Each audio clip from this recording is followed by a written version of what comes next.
Assalamualaikum warahmatullahi wabarakatuh. Bismillahirrahmanirrahim. Alhamdulillahi rabbil alamin. Assalatu wassalamu ala asyrafil anbiya'i wal mursalin wa ala alihi wa ashabihi ajma'in. Amma ba'du. Akhinal kiram rahimakumullah. Pertama dan yang paling utama, marilah kita panjatkan puji syukur kehadirat Allah Subhanahu wa taala bi qaulina alhamdulillahirabbil alamin, yang mana pada kesempatan hari ini kita masih banyak diberikan kenikmatan. Sebagian dari para nikmat itu adalah nikmat sehat sehingga kita bisa beraktivitas pada hari ini. Salawat dan salam semoga terlimpahkan kepada baginda Nabi Agung Muhammad sallallahu alaihi wasallam. Semoga kita tergolong umat yang akan mendapatkan syafaat beliau min jamil hadza hatal akhirah. Amin. Allahumma amin. Akhinal kiram rahimakumullah. Pada kesempatan kali ini saya akan share berbagi tentang kisah teladan seorang Sayyidah Nafisah yang telah menyembuhkan perempuan Yahudi yang lumpuh. Oleh karena itu, akhiral kiram rahimakumullah, mari kita simak kisah berikut. Sayyidah Nafisah adalah putri Hasan al-Anwar bin Zaid bin Hasan bin Ali dan Sayyidah Fatimah az-Zahra, putri Rasulullah sallallahu alaihi wasallam. Sayyidah Nafisah dilahirkan di Mekah Al-Mukarramah pada tanggal 11 Rabiul Awal tahun 145 Hijriah. Pada tahun 150 Hijriah, Hasan menjabat sebagai gubernur Madinah dan ia membawa Sayyidah Nafisah yang baru berusia 5 tahun ke Madinah. Di sana Sayyidah Nafisah menghafal Al-Quran, mempelajari tafsirnya, dan senantiasa menziarahi makam datuknya Rasulullah Shallallahu Alaihi Wasallam. Sayyidah Nafisah terkenal zuhud, berpuasa di siang hari dan bangun di malam hari untuk bertahajud dan beribadah kepada Allah Subhanahu Wa Taala. Sayyidah Nafisah mulai umur 6 tahun selalu menunaikan sholat fardu dengan teratur bersama kedua orang tuanya di Masjid Nabawi. Sayyidah Nafisah menikah dengan putra pamannya, yaitu Ishaq al-Mu'tamin. Pernikahan itu berlangsung pada tanggal 5 Rajab tahun 161 Hijriah. Umur Sayyidah Nafisah ketika itu baru 16 tahun. Ia dikaruniai seorang putra bernama Al-Qasim dan seorang putri bernama Ummu Kulsum. Sayyidah Nafisah adalah sosok yang sangat menghormati dan memuliakan tetangga, meskipun tetangganya adalah seorang yang kafir. Dia datang ke Mesir di saat usianya menginjak 48 tahun. Ia tiba pada hari Sabtu tanggal 26 Ramadan tahun 193 Hijriah. Dia tinggal bertetangga dengan keluarga Yahudi yang memiliki seorang anak gadis yang lumpuh. Pada suatu hari, ibu si gadis pergi untuk suatu keperluan. Sang ibu menitipkan anaknya di tempat tetangganya, yaitu Sayyidah Nafisah. Ketika Sayyidah Nafisah berwudu, air basuhannya jatuh ke tempat gadis Yahudi yang lumpuh itu. Tiba-tiba Allah Subhanahu wa taala memberikan ilham kepada si gadis itu agar mengambil air wudu tersebut sedikit dengan tangannya dan membasuhkan kedua kakinya dengan air wudu itu. Maka dengan izin Allah Subhanahu wa taala, anak itu dapat berdiri dari lumpuhnya dan sembuh. Saat itu terjadi, Sayyidah Nafisah sudah sibuk dengan sholatnya. Ketika anak itu tahu ibunya sudah kembali, dia mendatanginya dengan berlari dan mengisahkan apa yang telah terjadi. Maka menangislah si ibu karena sangat gembiranya. Lalu berkata, tidak ragu lagi, agama Sayyidah Nafisah yang mulia itu sungguh-sungguh agama yang benar. Kemudian dia masuk ke tempat Sayyidah Nafisah untuk menciuminya. Lalu dia mengucapkan kalimat syahadat dengan ikhlas karena Allah Subhanahu wa taala. Kemudian datang ayahnya, si gadis yang bernama Ayub Abu As-Saraya, yang merupakan seorang tokoh Yahudi.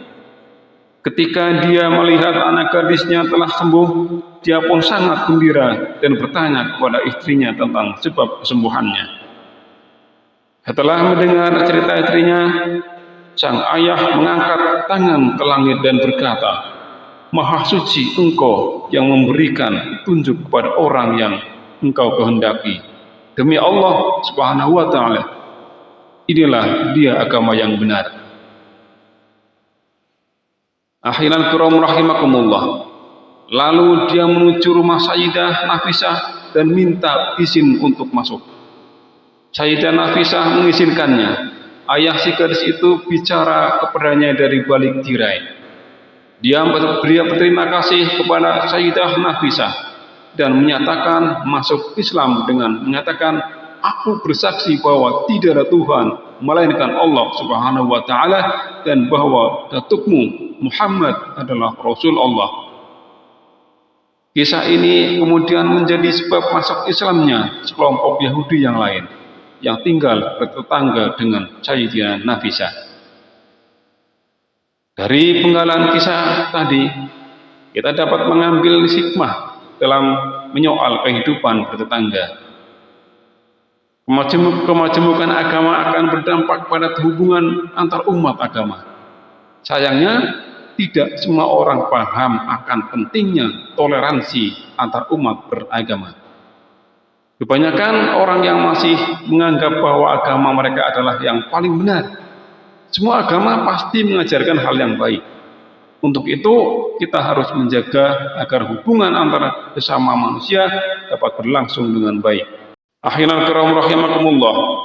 Hal-hal kecil tersebut misalnya, menyapa, mengundang, dan segala bentuk interaksi lainnya. Bahkan kita pun juga tidak bisa berdialog dalam hal apapun.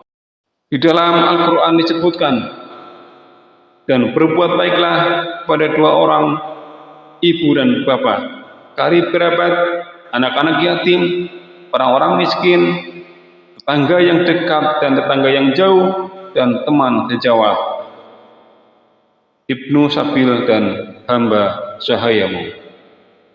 Sesuai dengan yang telah disebutkan dalam Al-Quran surat An-Nisa ayat 36. Ayat itu menjelaskan bahwa tentang betapa pentingnya berbuat baik terhadap orang tua, karib kerabat, anak yatim, fakir miskin, tetangga yang dekat dan yang jauh, teman sejawat, ibnu sabil, hamba sahaya, dan yang lainnya. Berbuat baik terhadap tetangga yang dekat dan jauh merupakan perintah Allah dan Rasulnya. Karena itu, karena memang kita adalah hidup bermasyarakat, bersosial. Apalagi tetangga yang tinggalnya dekat dengan kita. Akhiran kiram rahimakumullah, Nabi Muhammad SAW bersabda, tetangga itu ada 3. Tetangga yang mempunyai 1 hak, tetangga yang mempunyai 2 hak, dan tetangga yang mempunyai 3 hak. Tetangga yang mempunyai 3 hak yaitu tetangga muslim yang mempunyai ikatan kefamilian atau masih ada ikatan saudara keluarga begitu ya.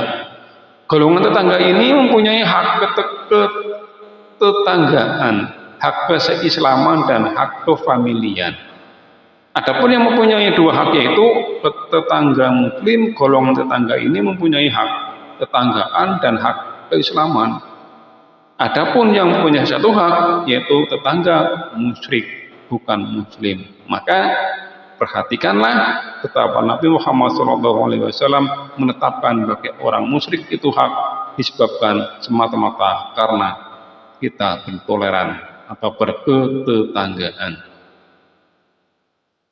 Rasulullah SAW bersabda, berbaiklah bertetangga dengan orang yang bertetangga dengan engkau, niscaya engkau itu muslim.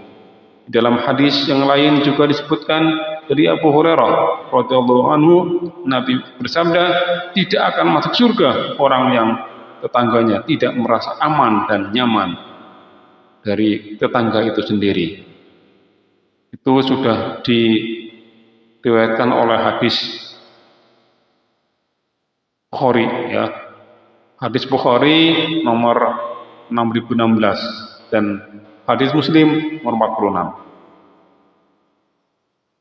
Akhirnya rahimakumullah, Malaikat Jibril alaihissalam berwasiat dari Aisyah radhiyallahu anha, Nabi Muhammad SAW menuturkan, Jibril selalu berpesan kepadaku untuk berbuat baik kepada tetangga, sampai aku mengira tetangga akan ditetapkan menjadi ahli warisnya. Hadis riwayat Muslim. Pesan yang sangat penting diberikan oleh Malaikat Jibril alaihissalam kepada manusia terbaik, yaitu Rasulullah Muhammad sallallahu alaihi wasallam. Serajin apapun seorang dalam beribadah, namun dia suka menyakiti tetangganya, dia terancam neraka. Dari Abu Hurairah radhiyallahu anhu bahwa ada seorang yang melapor kepada Nabi Muhammad sallallahu alaihi wasallam, wahai Rasulullah, sesungguhnya wanita itu rajin sholat, rajin sedekah, rajin puasa, namun dia suka menyakiti tetangganya dengan lisannya dan dengan perkataannya. Nabi Muhammad SAW bersabda, dia adalah ahli neraka. Akhirnya rahimakumullah, para sahabat bertanya lagi, ada wanita yang dikenal jarang berpuasa sunat, jarang sholat sunat, dan dia hanya bersedekah dengan potongan keju, namun dia tidak pernah menyakiti tetangganya. Rasulullah SAW mengatakan, dia ahli surga. Hadis riwayat Ahmad. Akhirnya rahimakumullah, dari kisah tadi yang sudah kita bacakan, kita dapat menyimpulkan, dapat mengambil sebuah pembelajaran. Yang pertama, bahwa betapa dahsyatnya air wudhu.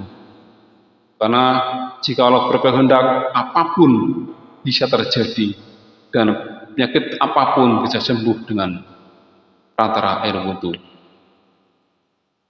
Kemudian yang berikutnya adalah kita sebagai manusia adalah hidup bermasyarakat, hidup bersosial, hidup dengan tetangga lain, dengan orang lain. Oleh karena itu, mari kita bersama-sama untuk selalu berbuat baik, menghormati tetangga, berbuat baik kepada tetangga, agar keberadaan kita di dalam hidup bermasyarakat menjadi aman, nyaman, dan tentram, serta kita disukai oleh tetangga kita sendiri.